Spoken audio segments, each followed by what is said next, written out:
নাটকের সিরিয়াসলি আমার কাজটা শুরু হয়েছে আসলে ঢাকায় আরণ্যক নাট্যদল থেকে। মানে আরণ্যক নাট্যদলে যখন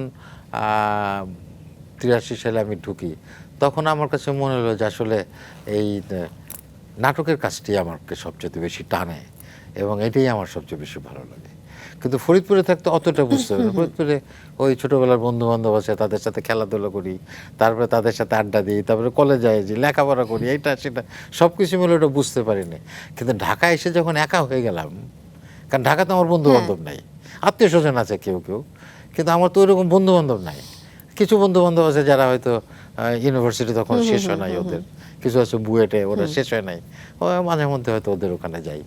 কিন্তু তখন মনে হলো যে না আসলে নাটকটাই আমার সবচেয়ে আপন, নাটকটাই এই কাজটাই আমি করব।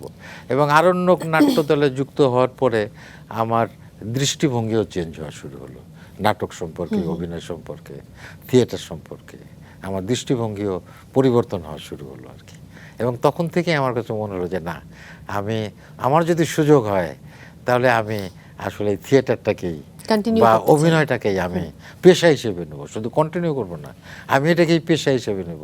কারণ পেশা হিসেবে না নিলে আসলে একটা জায়গায় যাওয়া যায় না, কারণ অনেকগুলো কাজের মধ্যে থেকে একটা কাজ ঠিকঠাক মতো করা যায় মনোনিবেশ না। করা যায় না, ফোকাস হ্যাঁ। হওয়া যায় না, অনেকগুলো ব্যাপার থাকে।